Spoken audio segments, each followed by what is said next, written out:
This is Fred Ricciani and Scott Anderson of TSC News here to recap WWE Clash of Champions, the first Monday Night Raw branded pay-per-view of the new brand extension era.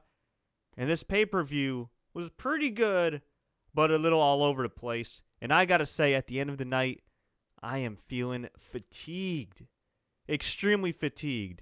Now, not only am I going to watch the debates tomorrow night, because I am an American and I am exercising my right to vote in a few days, but I am just so tired of all this WWE programming.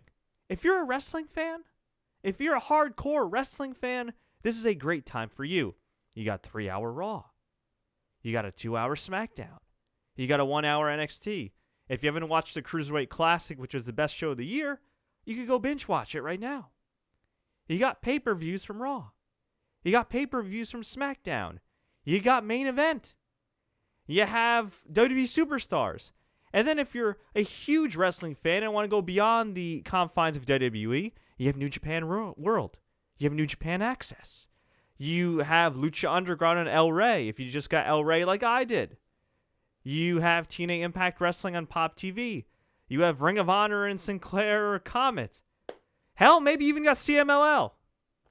There's a lot of wrestling to keep up with these days, which is both good and bad. Good, well, sort of good, if you're a WWE fan and you're WWE, because if you keep making money, even if you're oversaturating your content, you know what? Whatever.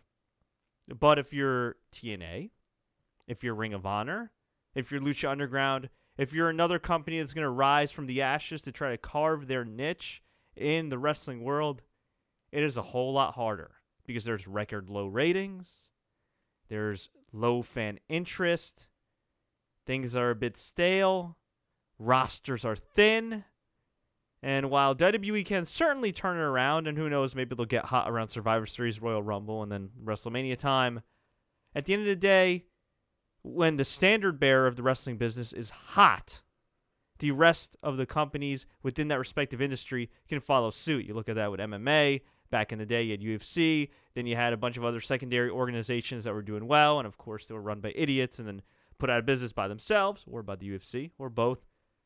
I'm just not feeling all these pay-per-views. I'm not feeling all this programming. I get that WWE's still making money. I get that they're going to be making money for a long, long time.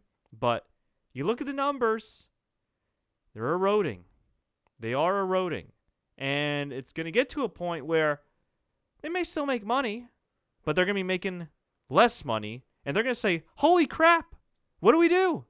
And I think at some point, they're going to have to pull back a little bit, even if that sacrifices the bottom line. And I think these pay-per-views right here, these matches on these pay-per-views are kind of a casualty of that. You could have Dean Ambrose and AJ Styles tear the house down, or Seth Rollins and Kevin Owens tear the house down. But, man, I was tired.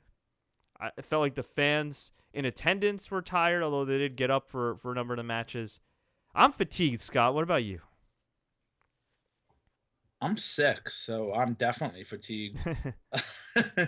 That kind of worked. Yeah, I agree. I mean, I guess the one good thing is that if you do pay the $9.99 a month, like most of us, I hate to say the word, but dummies do, because you get a free month every month anyway, you at least get your money's worth with 2 pay-per-views, with, like you said, main event, with superstars, with a lot of the extra programming they have.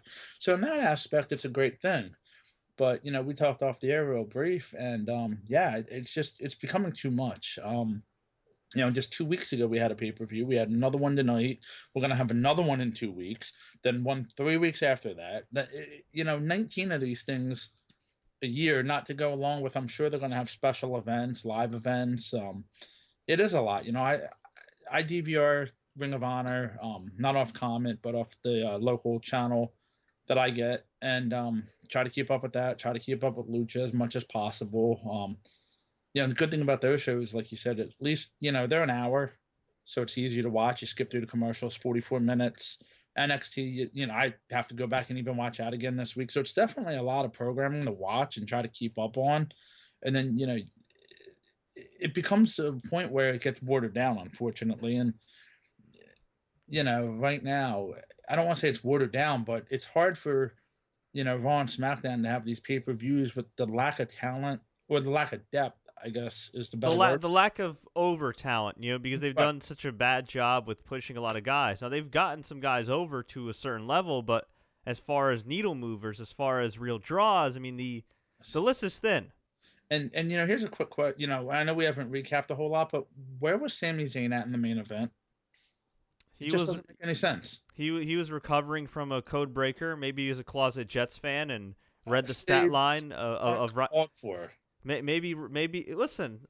Listen, a lot of Jets fans like yourself, I know, are sick right now because Ryan Fitzpatrick threw not one, not two, not three, not four, not five, but 6 interceptions. So Hey, I can feel you know, your pain. you know the last guy to do that? Who? Peyton Manning. So there you have it. Really? Yes, sir. 6 interceptions in a game? Yep. Holy crap! I wouldn't have expected that. But So it's okay. It's okay. hey, if it's good See, enough for Peyton Manning, I live closer to Philadelphia, so I just hop on my Winswagon or the shirt I showed you, once a mania. yeah, Carson Wentz doing his thing in Philly. Yeah, So yeah. It's so yeah, it must be nice, right, to just be able to hop on a bandwagon and leave. I can't do that here in New York, New Jersey because I could hop off the Giants bandwagon, but then the Jets bandwagon's just as bad today. So yeah, well, it's green for a reason, and not to go into football, but just keep in mind, last quarterback that went like this for the Eagles was 27-2, Nick Foles, and you see how that went. So yeah, well, I like Wentz; he looks good, he looks legit, but let's see what happens. right now, Carson Wentz he looks like a Finn Balor when he first came in on the main roster, but he could end up like a Roman Reigns. That's more like Jimmy Garoppolo, but now that we're talking football references and wrestling, I think it just kind of proves. I know. Some European fans that listen to us are probably like, "Why are they talking about Janine Garoppolo?" So, yeah. So, would that help? Yeah. Anyway. So we had Clash of Champions. This was a long show. It was a pretty good show, but just a lot of filler, some head scratching booking here, and an ending that was kind of awkward. Filler. I don't think it was a lot of filler. Not a lot, but it was with just matches. But yeah, not a lot of backstage stuff. It was just. Yeah, I mean, they had some really good matches. I mean, there are a few good matches, some that were just kind of there. I think I'm just some of this. You know what the problem is? A lot of the stuff we've seen before, even though it was really good. A lot of the stuff we've seen before. There was a goof that I'll get to. Sure. I'm pretty sure it was a goof. It was right before the Cruiserweight match, but as we get to the recap, I guess. All right. Well, let's start from That's the the beginning. We had Nia Jax on the pre-show destroy Alicia Fox. Alicia got some offense in, but didn't matter. Hit the Samoan drop, got the pin. We had the start of the main card with the New Day and the Club for the tag team titles for the 1,000th time. The announcers made a big deal about how the Club could be the first tag team since the Dudley Boys and the Steiners to hold the IWGP and WWE tag team titles in their careers. And what I liked about this stat line was Michael Cole just put it out there. It was very sporty. He didn't come off like a New Japan fanboy like Moro. Way too many times I listened to Moro, and this guy just tries to throw in a New Japan reference. It's like, oh my God, I didn't put in a New Japan reference. I got to reference Shibata. Oh my God, I got to reference Yano. I got to reference this and that and this and that and Misawa and blah, blah, blah. Meanwhile, no disrespect to any of these guys, I don't think most of the WWE universe knows who they are. I mean, some of the hardcores might that watch the network, but I feel like the guy just forces these Japan references and says, look how smart I am, mamma mia. Whereas Michael Cole, okay, I actually like Michael Cole's commentary in the brand extension era more than Moro. Because this dude is professional. This dude hasn't been saddled with some stupid jokes and bad material like he has in the past. He's got Corey Graves who's making him look really good. And when he drops facts, it makes sense. He drops the fact about how Charlotte has won on pay-per-view and is undefeated in a title match. He's dropped the fact about the IWGP and WWE tag team titles and how they're successful in Japan. I mean, he doesn't just force it down your throat. All these facts. Like no, he just when there's an opening, he puts it out there. That's it. Whereas I feel like with Moro, even though Moro's an extremely talented commentator, I feel like with a lot of the stuff he's done in wrestling lately, just he tries to squeeze in so many analogies or pop culture references or Japan references, and it gets irritating. I don't know if anybody else feels the same way, but it just gets irritating. I think he's talented, obviously. His career speaks for itself, but just please, sometimes less is more. Much like what I saw tonight, the suicide dives, the flips. Sometimes less is more. And less New Day club matches, the better too, because while this started out hot and was pretty good, nothing we haven't seen before. And at the end, the New Day hit the midnight hour and got the pin on Anderson. The club, they're not even the comedy club anymore. I don't know what they are. The club is closed for renovation. They're done. Where's the credibility? You spend an exorbitant amount of money. An exorbitant amount of money to get the Bullet Club away from New Japan Pro Wrestling, away from TNA Impact Wrestling, away from Ring of Honor and other competitors. You bring them in. Okay. You righted the ship with AJ Styles when it started out a little rocky. That's cool. I'm happy he's WWE champion. He's doing a great job on SmackDown. But Carl Anderson, Luke Gallows, these guys were one of the most over tag teams in the world. And what do you do? What do you do? You have them lose again to the New Day. Now, if you don't want to beat the New Day, here's the solution. You see the SmackDown tag team division? It's garbage. Do you see the SmackDown World Champion? It's AJ Styles. AJ Styles used to be with Bullet Club. Why not bring the club to SmackDown? And who knows, maybe they'll do that, but you could do that before beating them again. Because now, they're just geeks. And Carl Anderson, last time I checked, is a damn talented tag team and singles wrestler who could be an asset. And Lord knows they need guys with some credibility on that damn roster. Let me interrupt you real quick, Fred. All right. This says, I think I tweeted you the other day, this wasn't a Vince McMahon creation, so it doesn't matter. And I know he has Kevin Owens and this and that. And he has AJ Styles, who's holding the linear championship. But keep that aside. The house show results last night from Hershey, PA. The opening match, Carl Anderson lost to Neville. I will let you continue.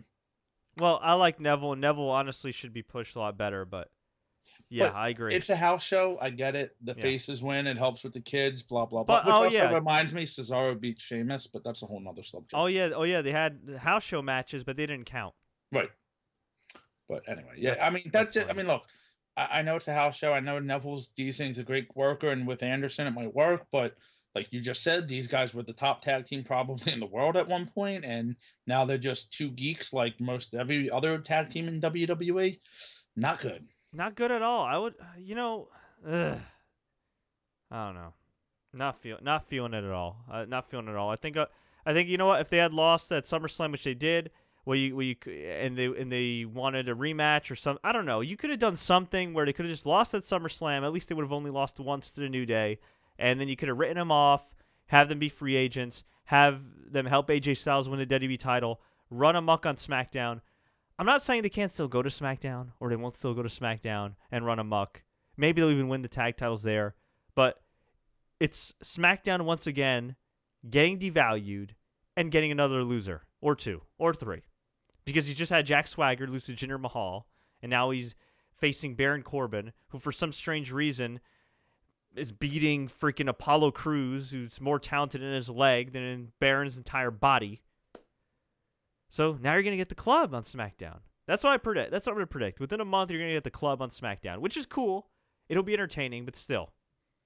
It's not like they're going to another company. It's not like they're going to another country. It's not like this is the territory era, right? Where they only had regional TV and there was no real national wrestling show and you go to another territory. Like, no. This is the same company. These are the same guys. If they go to SmackDown, they're still the same guys that lost to New Day like 4 or 5 times. Just at this point, put them on NXT, let them build back up. I know. Which is a disgrace to say, but my gosh. I know. It's ridiculous. And I know the New Day's making money and they're marketable and good for them, but I just feel like I don't think the New Day needs to tag titles to sell merch. Well, they're going to beat Demolition. That's the whole key to this. I get that. So if you're going to do that, why not protect the club and send them to SmackDown before you beat them again? Well, all right. Let's see. You want to send the club, Cesaro, Sami Zayn to SmackDown. Who do you send to Raw? I never said send Sami Zayn in. Well, I No, guess. but I'm saying it. Add them to because everybody says Sammy's getting kind of left off in the shuffle and Yeah, yeah. I mean, I guess who? so, You but know what's? who Well, Vince who loves his tall guy. Who? Yeah. Hey, Baron Corbin, whatever. All right, Baron Corbin. Yeah, Apollo. Well, see, I don't know. I Baron. mean, you don't really have to if you can bring up Joe and Nakamura. You can offset Oh that. God, no. They need one of those guys They needs need to to go go to to SmackDown, SmackDown. but you know that I'm gonna. Yeah. Just Emma needs to go to SmackDown, and yet looks like she's gonna go to Raw. So Luke Harper apparently is gonna go to Raw. Spoiler. Yeah. Yeah. Anyway, Who knows? We got T.J. Perkins and Brian Kendrick for the Cruiserweight title. TJP came out with this cool 8-bit Nintendo theme-like song. It was awesome. that was awesome. Yeah. Brian Kendrick came out to his usual theme song with the cool jacket and the leopard print. Pretty good match. They missed a couple spots, including a neck breaker from TJP, but kudos to the announcers. They said that TJP had to pull Kendrick's hair to bring him down. This was a fun match. I wouldn't say it was a great match.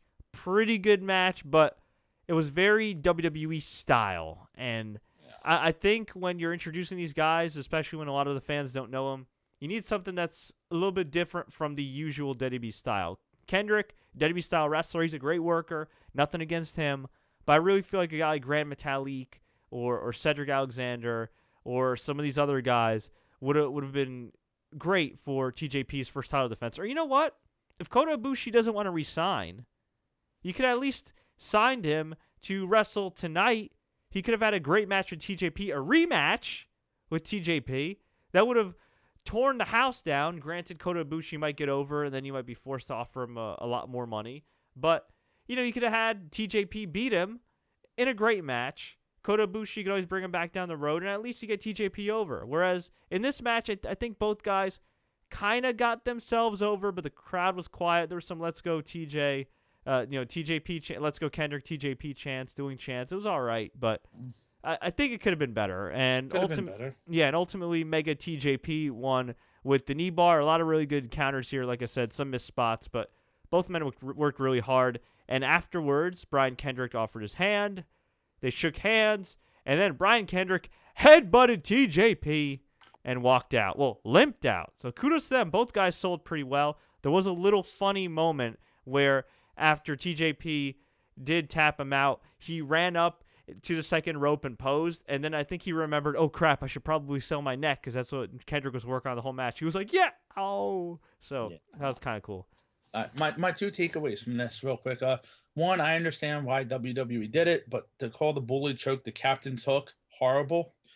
I know that happened on Monday. I get it. You know what? Kendrick kind of does look like a pirate, though. He does, but horrible.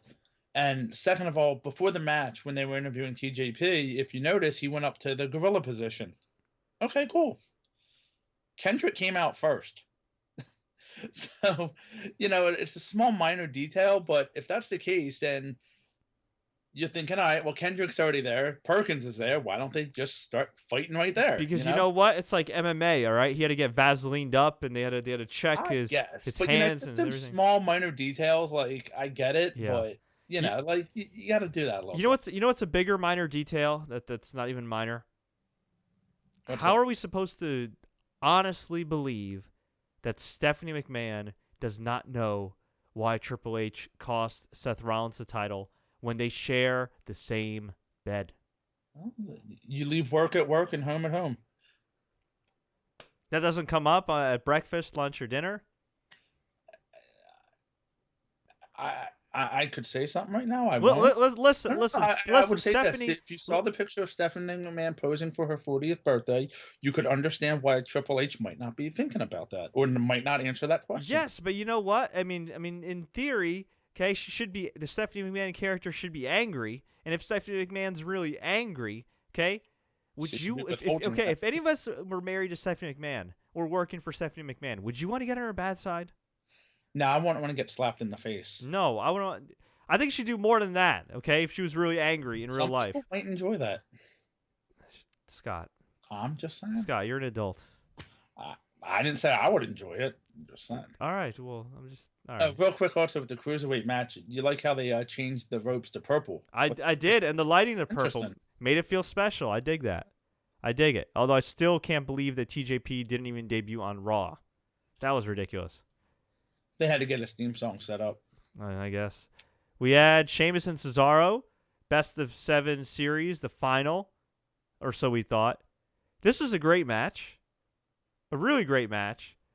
But both guys took each other out from the outside, and they got not counted out, right? They just stopped. They stopped the match. The referee stopped them. It was the kind of the dusty finish a little bit. They stopped the match. Cesaro was saying, "I can fight with one hand," and by the way, Cesaro almost killed himself twice in this match. Yeah, there was a lot of spots in this match I just was not a fan of, and just to paraphrase a quote from Danny Cage, who is the trainer of the world-famous Monster Factory, Paulsboro, New Jersey. He's actually trained a buddy of mine, too. He pretty much said, what did he say here? Let me bring up the quote. He talked about dives, and also Blue Meanie, former WWE ECW superstar, who also trains at the Monster Factory. I think Cesaro trained there a little bit, didn't he? He might have Sheamus, he might have had a stop there, but I'm retweeting it now on the Sports Courier account. Here's what he said at the Danny Cage. Tell a story without killing yourself or your opponent. I did not like this pay-per-view because I saw too little of that. Yeah. Hey, you can't blame him. You can't blame him at all. And we saw dives in God knows how many matches tonight. We saw it in the main event. We saw it in the Zayn Jericho match. We saw it in the women's match, although the women's match was definitely safer than recent women's matches. We saw, of course, this match with Cesaro. Actually, Kofi Kingston had a big dive as well. And he almost messed it, yep. Yeah, it wasn't even like a cross body. It was like kind of like Dean Ambrose's like flying like elbow and like a standing person kind of deal. It was like a hip check almost by Kofi Kingston, but instead of having his hip land on Luke Gallows, his hip landed right on the floor. On the good side, we didn't see the Big E one, unless I missed it. Oh, the Big E spear through the ropes. Yeah, I don't think we saw that either. And we didn't see a lot of moves on the hard part of the apron. The apron, yeah, So which is the hardest part of the ring. The whole ring should be hard. Well, when you're doing it on the LED monitor, there it's probably worse. Yeah, true. So yeah, they are gonna have another match. There is a Hell in a Cell pay-per-view in a month. One would think they keep these guys off Raw. They could do house show matches, whatever, but keep them off Raw. Say, you know what, guys? You're not medically cleared right now. You will be medically cleared come October 30th. Hell in a Cell. It will end there. There must be a winner. What do you think about that one? Inside Hell in a Cell? I mean, you might as well. It's a Hell in a Cell themed pay-per-view. You need matches that belong in Hell in a Cell. Unfortunately, you're devaluing the Hell in a Cell, but I agree. If they haven't devalued it already. No, of course, absolutely. They once had a pay-per-view with 3 Hell in a Cell matches. Well, they're going to do it again because I think it's safe to say Roman Reigns and Rusev are going to be in Hell in a Cell. Oh, my God, yeah. That's some ass-backwards booking, but we'll talk about that in a second. Jericho and Zayn had a kick-ass match. I really enjoyed this. Really enjoyed this. A lot of near falls. Crowd was hot for this. Interesting finish. Yeah, there was a technical snafu where Jericho was coming out and then Sami Zayn's music played and then they did the entrance again. And yeah, just the usual great stuff you'd expect from these two. I know some people don't like Jericho winning, and spoiler alert, he did win with the code breaker, but it was good. There was like one botch, but Corey Graves did a good job of kind of covering it up. And the commentary in general, I thought was pretty strong all night. Like I gotta give him the Raw team props. I think a big part of it's Corey Graves. A big part of it is Michael Cole not being overproduced. A big part of it too is these guys being allowed to say the word wrestling. They said wrestling multiple times. It was great. Loved it. Yeah. Loved it. And yeah, Jericho won with the code breaker. The thing is, while I'm happy Jericho won, while I think he needs to stay winning in order to build up to the eventual breakup with Kevin Owens, which I think will be an awesome match and a great feud, I just don't like it at the expense of Sami Zayn. Well, that's the interesting part. Jericho puts everybody over and yet doesn't put Sami Zayn over. Hey, you know what? It's not like he decides. And they're going to have another match eventually. Exactly. Probably tomorrow night on Raw. Exactly. Everybody's angry about how Jericho's beating Styles this year. He's beating Sami Zayn. He's beating all these guys and blah. Like, you know what, guy? Like, the guys put over everybody. Okay. He's put over everybody. Take away Jericho. Put Roman Reigns in that match. Put Braun Strowman in that match. Put somebody that's a quote-unquote WWE guy in that match, one of Vince's guys. More often than not, Vince is always going to put his guys over. Jericho's one of his guys. That's the thing. They see Sammy as a setup man right now. It is what it is. I don't like it, but it is what it is. I'm happy Jericho won. I think it makes sense in the story. I think his character's been great the last couple months. You know, the drink it in, man, the best friend of Kevin Owens. But again, just not at the expense of Sami Zayn, but that's also the problem with depth. You have very few guys that get a reaction, that get some emotional investment from the crowd. Sami Zayn is one of them, and unfortunately they have to beat him. Luckily, he's one of those guys that you can beat a lot and still get over, but there is going to come a point in time where he has to get that big win. He didn't get it against Kevin Owens, but the follow-up has not been all that great. And if you don't want to put him in the main events right now, even though he could probably be one of your top stars, you know what? What happened to Neville? What happened to that tag team? Why not do Neville versus Zayn? That'd be a great tag team. They could keep both themselves over, both of themselves relevant. They can make the tag team titles even more relevant. But no, we're just going to have New Day do some bad comedy and hold the tag titles again. Who's going to feud with the New Day, by the way?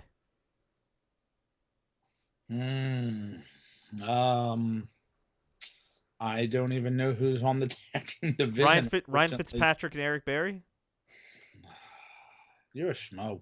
I know. Josh Norman and Odell Beckham. Who's gonna team up and feud with this tag team? Like our friend Jeremy Bauer said, Cesaro and Sheamus. Oh God. I mean, at this point, if they don't end, I mean, I don't really have any interest in this feud continuing. But if they just end the best of 7 like that, can you imagine if Cavs and Warriors just ended in a draw? If Adam Silver just walked in the middle of the court and said, "You know what, guys? LeBron, Steph, I'm tired. Let's go home." Well, boxing matches end in a draw, so why not? I know. Jesus. All right. I'm trying to think who. You know, honestly, why not just give like Owens and Jericho the titles? Make it even more fun. Really? Actually, I would like that. Yeah. I would like that. You know what? That'd be great. Why not? They're a great team. Why not? I dig it. Speaking of teams, where was Enzo and Cass? Probably checking out the timeshare down in Puerto Rico. I guess. Yeah. Is there a little Italy in Puerto Rico? If I had a dime for every time somebody asked me that, you know how many dimes I would have right now? How many? 0 dimes. Or no dimes, either way. Fair enough. Yes. We also had Charlotte versus Sasha versus Bayley for the women's title. Pretty good match. Did not have the heat of some past women's classics, but this was really good. And they did not take too many crazy risks. No real stupid bumps for the most part. Pretty good. And there were a lot of near falls. That's my other complaint about tonight.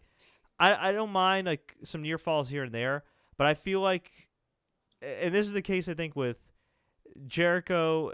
I don't know if Jericho and Zayn, I'd complain about that. I'd say maybe Rusev and Reigns and Charlotte and Sasha and Bayley.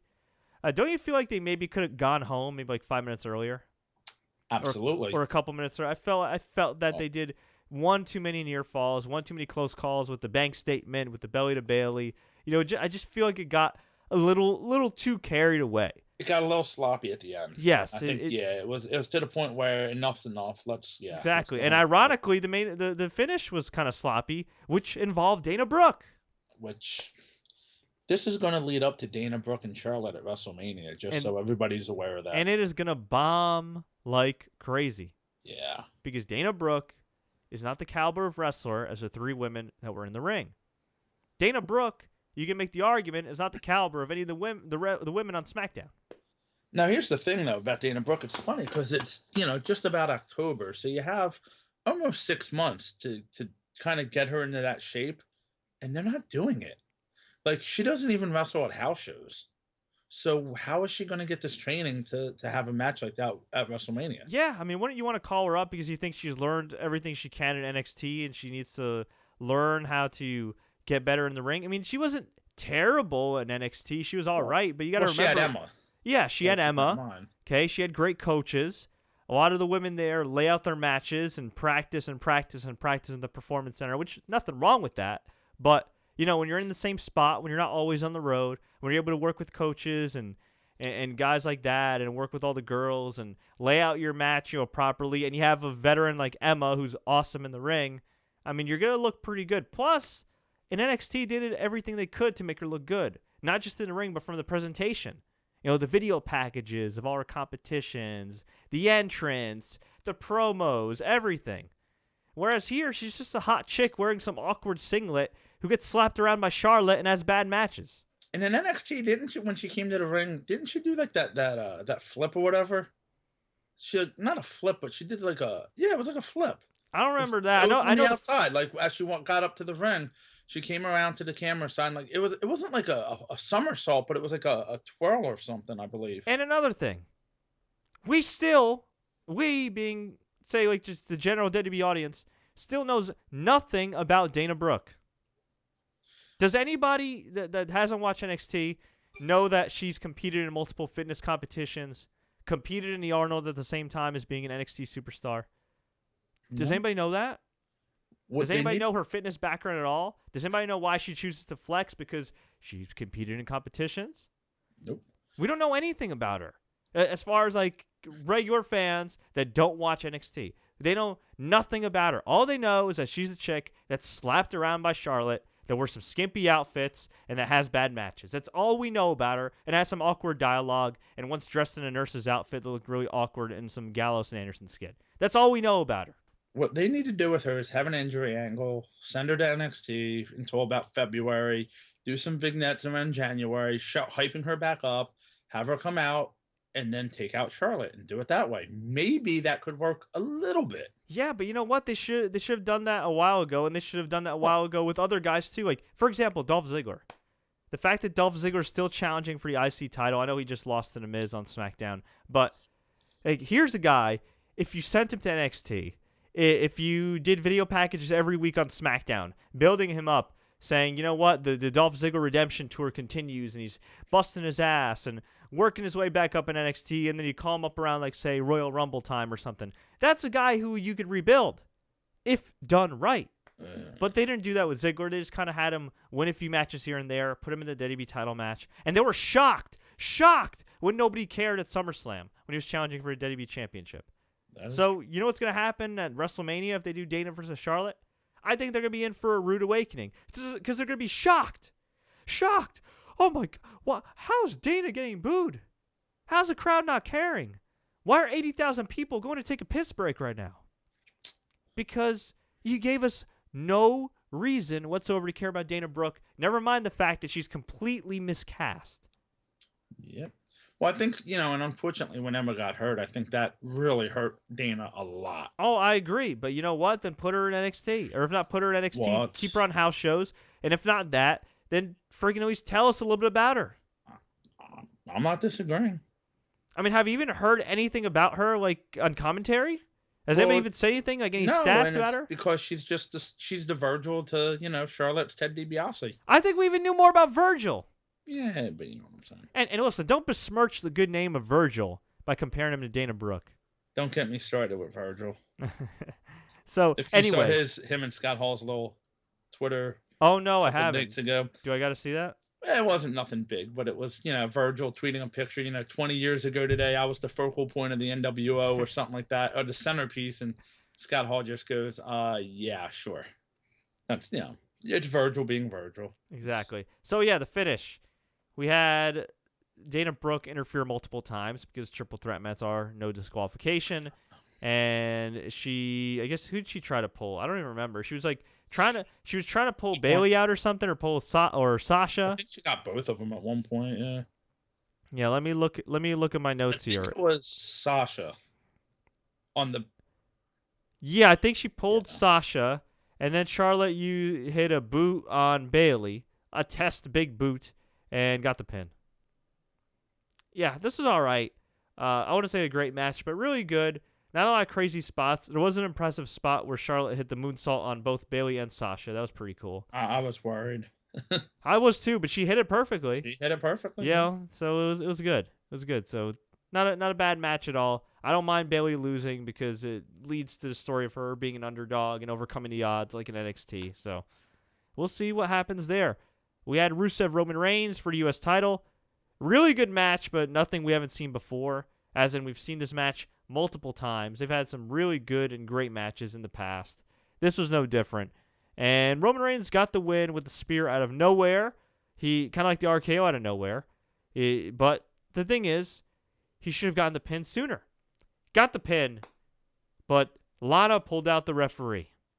She was sent to the back. Ref says, nope, I ain't disqualifying him. You're being sent to the back. And I felt like after that, they should have had Rusev kick Roman Reigns in the head, which he did, but get the pin, setting up Reigns versus Rusev, Hell in a Cell.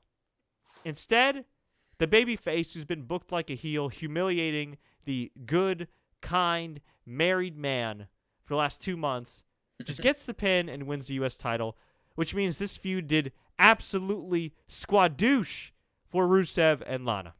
Which means they will have another match in Hell in a Cell. And he'll lose again. More than likely. Jeez. Can you imagine what would have happened if when they were building up Roman Reigns, they actually had, say, like Roman Reigns end the streak of Rusev back in the day instead of John Cena? Or if they had like Seth Rollins or one of those guys end the streak of Rusev? How much it would have done for their careers as opposed to just where Rusev's at right now.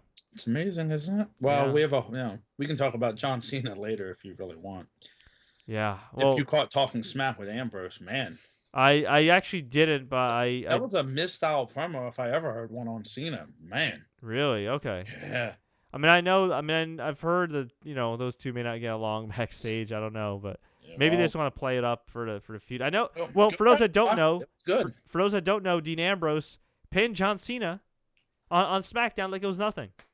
In a 10-minute nothing match. 7 years, yeah. 10 minutes. Clean. 10-minute nothing match. What'd you say? First time in what? 7 years. That Cena's lost clean? On TV, yep. Who I believe it was 09. Who pinned him? I believe it was Randy Orton. That makes sense. It does. Really? I mean, I know Tensai beat him a few years ago, but that was with interference. That was sort of clean. This was straight clean, yeah. Wow. Just a throwaway match, yeah. Again, making your superstars feel special. John Cena, he's still your biggest star. That's the point, though, because Ambrose kept going off on him, saying you're just basically a dumb part-timer who doesn't care, and Dean's here. Dean basically said, I main evented the last 5 nights in a row. Where were you at, So he's essentially pulling the John Cena card that John Cena pulled on The Rock years ago. Yeah, and he's doing it almost as a heel, but it's working. Yeah. Well, isn't he technically a heel? He's supposed to be a heel, I guess. Who, Ambrose? He turned on John Cena. I mean, I don't know what he is. Because Cena got on the mic after that and said, the Philly crowd bought out the Dean Ambrose that we all love, and he's not really a heel. Oh. But it was kind of funny, though, because when he came out for the interview and talking smack, Renee Young said something like, I have to stay impartial now or something, and it was kind of interesting. Oh, yeah, I think I saw one clip. Didn't he say, like, he pointed Daniel Bryan, and he says, like, I don't respect, like, your opinion. Sometimes I respect yours, like, to... Something like that, to Renee. It was some funny line like that, yeah. So, yeah. Yeah. That's going to be interesting. You know what? That's going to be one of the main reasons to watch Total Divas, to see Ambrose on there in real life. He seems like a weird dude in real life. Yeah. I actually like Talking Smack. I've been watching it. I heard it's really good. Yeah. I've watched it every now and then, but I just haven't gotten around to this week's episode. We had Kevin Owens versus Seth Rollins for the Universal title. Really good match, but something was missing here. Crowd wasn't too hot for it. I think some of the crowd and probably the viewing audience all around the world a little confused on who's exactly the babyface and who's the heel here. Yeah, a little bit. They've half-assed Seth Rollins' babyface run, if you even want to call it that. He's still got the same crappy theme music, which is just a guitar riff. And he's tweeting as a heel, which doesn't help. Is he really? Yeah, he tweeted something about Roman Reigns still, yeah. I'd have to go back and look for it, but yeah. Yeah, well, nobody likes Roman Reigns, but yeah. Mm-hmm. But I know what you're saying. Yeah, it's just he's sort of a heel, and it's been kind of awkward. So yeah, they had a good match, back and forth. Seth Rollins hit the pedigree, but thanks to Chris Jericho, who was at ringside, distracting him. Actually, first off, Jericho distracted Rollins at first, but Rollins got out of it. that precarious situation. And then Rollins hit the pedigree, and Rollins went for the pin, but Jericho put Owens' foot on the bottom rope. And then we had a ref bump, chaos, crowd booed. I was getting annoyed. This was already at like the 11 o'clock hour. I was like, all right. I mean, it didn't go too much longer, but still, it was just kind of like, all right. I'm a little tired here. Seth did hit a dive, by the way. He hit multiple dives. Again, not everybody needs to hit a dive in every single match. The more you do it, the more it's not special. They each did the DX crotch chop as well. Yes, they did. And that was funny. The ref bump was a very weak bump that apparently knocked the ref out cold for like 20 minutes. So, hey, go figure. You know, listen, man, maybe you got paid off. Maybe you got paid off. And yeah, so took forever. Steph finally got a ref out there. Owens hit the pop-up powerbomb, got the pin, celebrated with Jericho, and it looks like it's going to set up maybe Owens versus Rollins in Hell in a Cell, or Owens versus Rollins versus Jericho in Hell in a Cell. Could be. Now, if go back and watch the tape or the DVR on demand, whatever you want to call it, right after the pin, the camera shoots to Stephanie, and she has a look on her face like she just screwed Rollins and she knows it. And it was kind of like that smirky authority look. It's a real brief split-second look. Go back. I don't know if you can bring it up on Twitter, maybe not. Well, you know, she had that little look on her face, like, yeah, I did this, you know? Like you can kind of see it coming. Well, she tried to motivate Owens and Rollins earlier backstage with Foley. Yep. Both kind of told her off. Owens said that he's going to show he's Triple H's choice and why he is the main event, and Rollins just said, I don't want to hear it. And what I find interesting is the lack of crowd reaction throughout that main event. I mean, they did pop in some spots and everything. They did chant, "This is awesome," but it didn't have the heat of like a real main event level match. You know what I mean? But I came to a conclusion as to why. That's what happens when the storyline that's supposed to revolve around the championship revolves around Stephanie McMahon and Triple H. And where's Triple H been? Not been on TV for a few weeks. Is he even going to be on TV the whole football season? Is he going to come back around WrestleMania time? I don't know, but lack of crowd heat, besides the fact that Rollins has been a half-assed babyface, I think it's because of Triple H. They built it around Triple H. They didn't deliver on why Triple H helped Kevin Owens. Makes no sense to me. But I do think it'll be a cool storyline to have Jericho, Owens, and Rollins in a triple threat match. And I think it's going to be pretty cool if, say, Jericho accidentally pins Rollins, wins the title, and sets up a big match. Perhaps, actually, you could do that. Well, no, if you're going to do that, put Sami Zayn in the match, let him take the pin. Make it a 4-way. Why not? Actually, you know what? They could do that. Yeah, they could do that. We're a triple threat. But what I'm saying is have Jericho in that match win the title, right? Yeah. And then you do Kevin Owens versus Chris Jericho in the main event of Survivor Series in Toronto. The first Toronto pay-per-view in WWE in like a decade. I like it. Yeah, in the main event. I think it'd be awesome. Problem is, WWE wouldn't like it because the crowd would be going crazy and WWE wouldn't know what to do with it. Wouldn't they want the crowd to go crazy? Well, yeah, but again, hey, do that. Add Sami Zayn. Make it a triple threat. I know he's not at that level right now, but he's still there. He's got the history with Kevin Owens. He's got the feud with Jericho. Yeah, but then you're going to be doing 2 back-to-back, All right, we'll save him for Survivor Series. But I think a one-on-one would be better. Yeah. But, this way you have... that would actually be a perfect time to give Sami Zayn the title, too. In Toronto? If you were to do it in Toronto at Survivor Series against Jericho and Kevin Owens, my goodness. That would be huge, but, they need to do something big, I think, for Survivor Series. I think that the fact that they have not 1, not 2, but 3 top Canadian stars on Raw, like, they need to do something special for Canada. And honestly, it would make all those guys look like much bigger stars, too, because that crowd's going to be hot. Yep. And right now, let's be honest, it doesn't matter with Monday Night Football. It doesn't matter what they do. Raw's going to draw bad ratings, so why not? Yeah, I mean, they could try to improve the show, but yeah, I know they what you mean. But it's not going to matter. I mean, they could right now, by WWE logic, Kevin Owens is the reason why they're drawing what they're drawing, so. Yeah. Although I don't think that's fair either. I think No, of it's course it's not fair. yeah. So overall, I'd say a thumbs in the middle pay-per-view. Yeah, it was a good show. It was watchable, but it was just kind of what it was. Yeah, I know. I feel mentally fatigued, and I know Sky on Twitter, she certainly agrees with us. So let's get to some questions and comments before we head on out of here. Mr. Racer 1029 says Chris Jericho's a stupid idiot. Kobe Hanshaw says, nah, he's the best thing on Raw.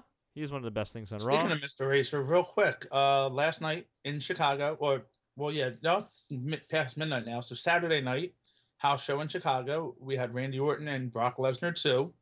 In 6 minutes, Brock Lesnar hit the F5 and pinned Randy Orton, and that was that. Yeah. So nothing exciting, but it did happen. And Mr. Racer also says that the end of Survivor Series is going to be Raw versus SmackDown, so that would be interesting. Yeah.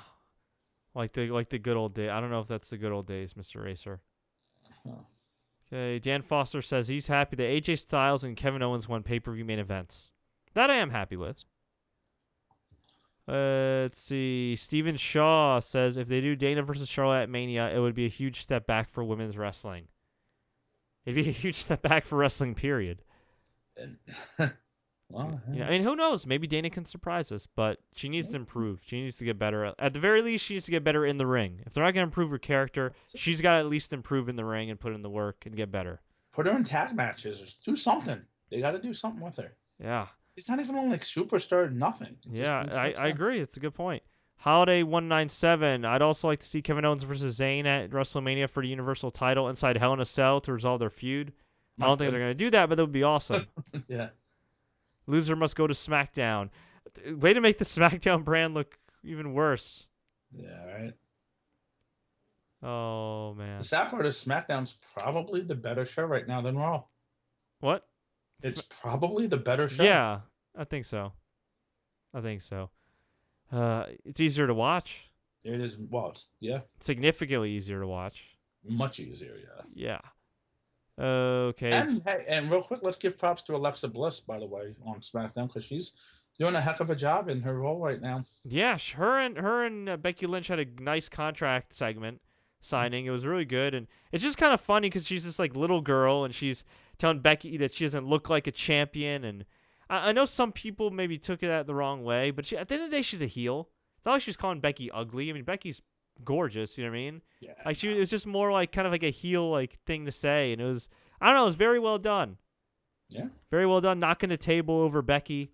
The only thing I didn't like was Becky chasing her afterwards. I think it would have been more effective if Becky like teased like her leg or ankle being injured, and that led up to the match. But The it was shock of it, maybe. Yeah. yeah, but it was a really good match. I mean, a really good segment, and I think they'll have a pretty good match.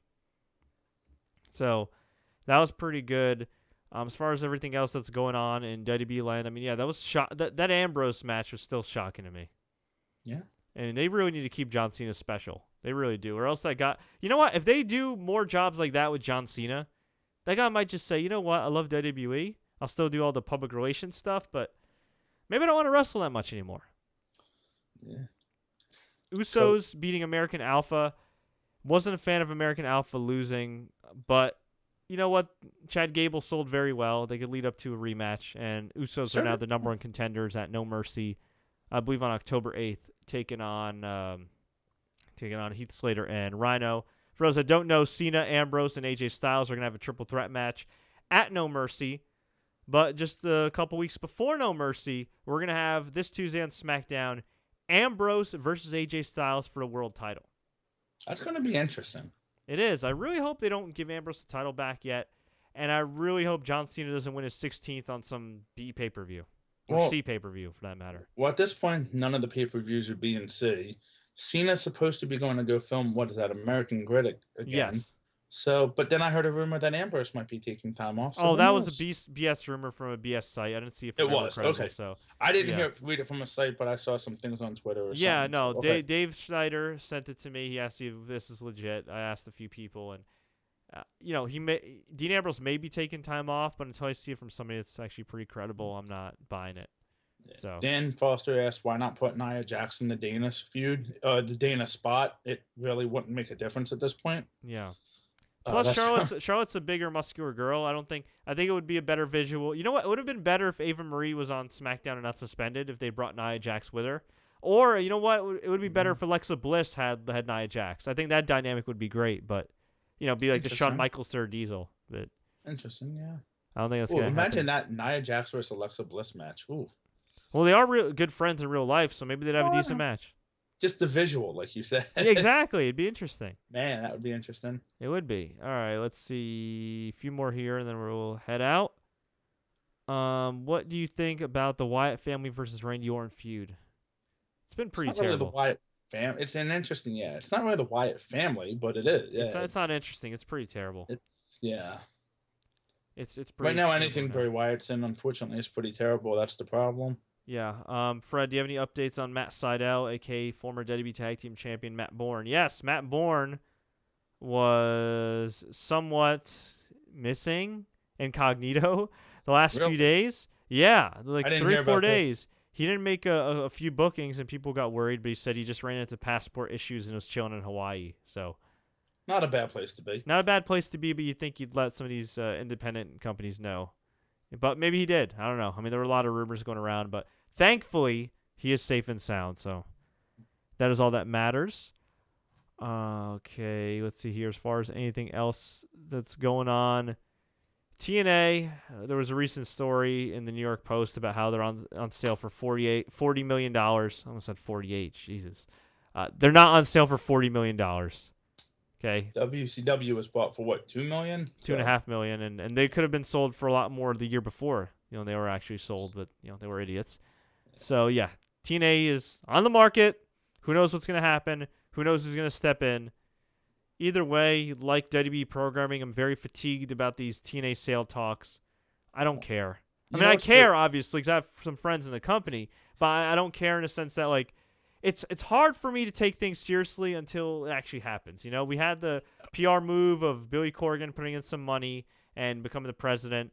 I mean, I guess Dixie's technically out, but she's still kind of in the picture.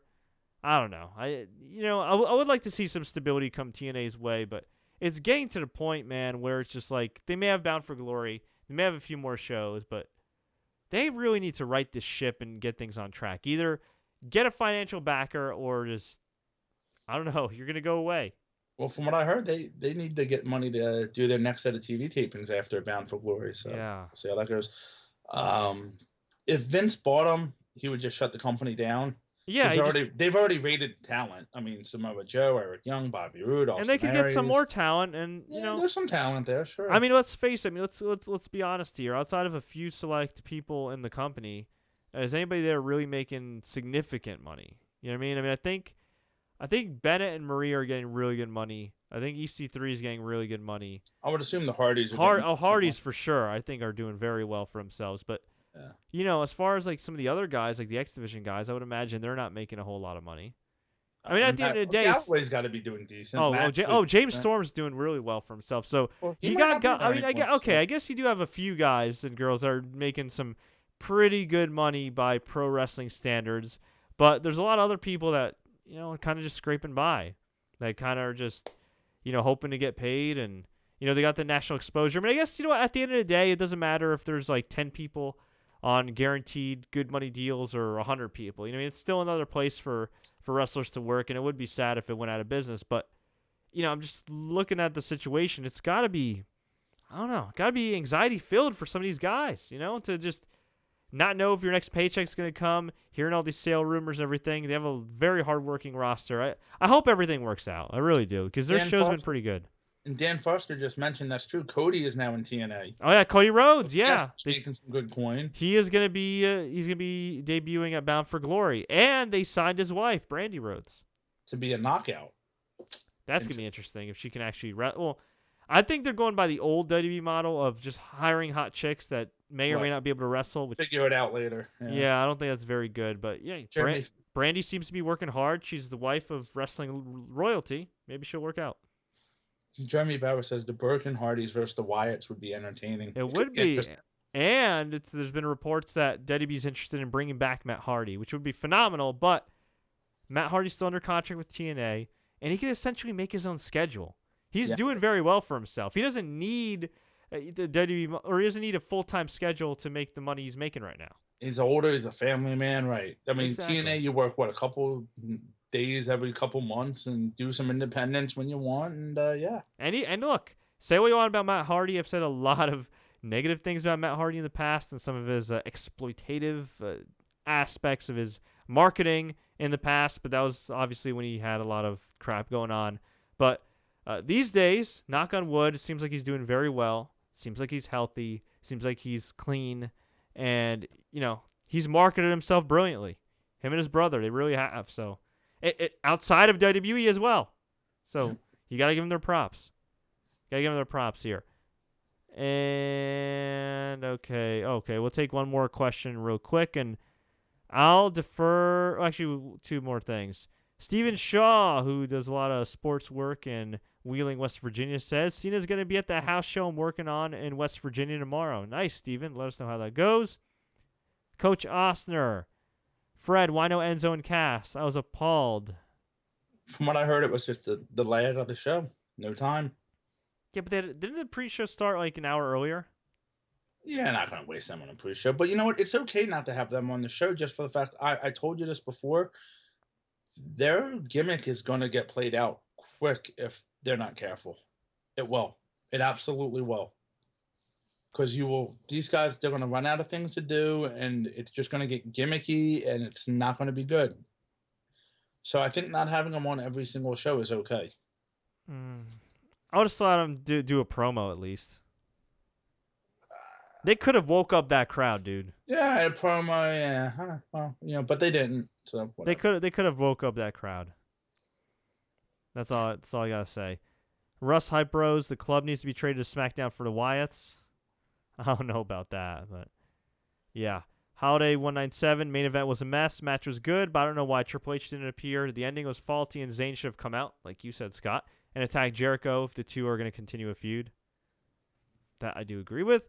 Okay, what else do we got here? Dan Foster says this is already played out.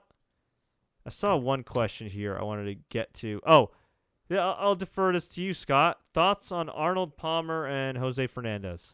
Yeah, I actually wanted to mention that. I woke up this morning and went to check fantasy football and saw Jose Fernandez died, and definitely a shock. 24 years old. The guy was on his way to stardom for sure. Mm-hmm. Very sad, very tragic story.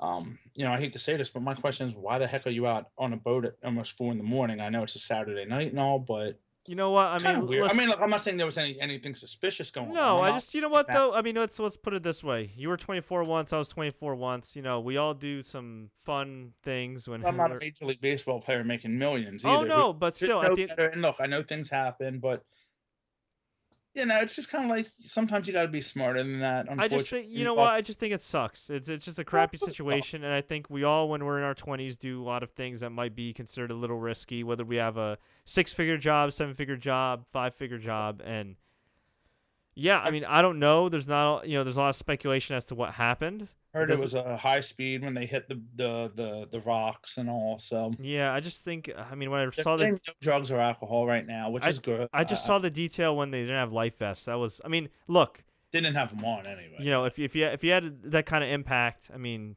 who the hell knows if a life vest is even going to help you, right? I saw the boat. It didn't look good. It's just tragic. You feel like it could be avoided.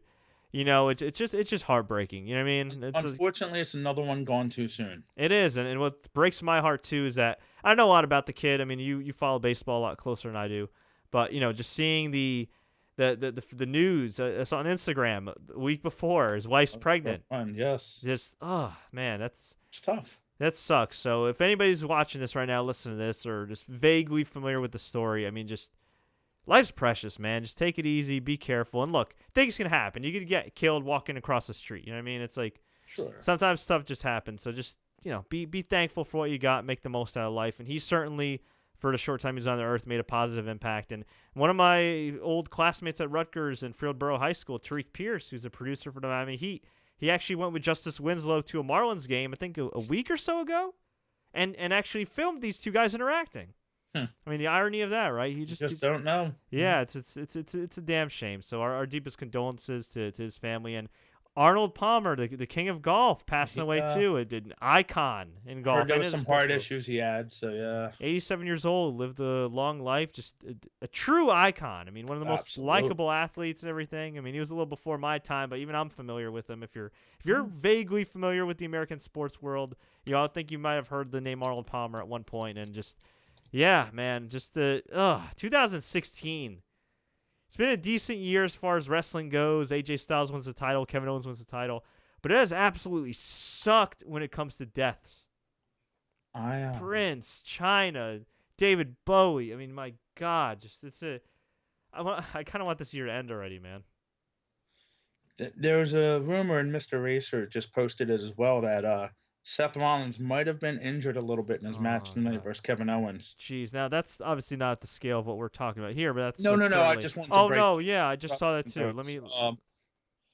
Yeah, no, with Arnold Palmer, I mean, he's the greatest golfer ever, no doubt about that. Definitely a surprise no matter what. I don't care how old you are.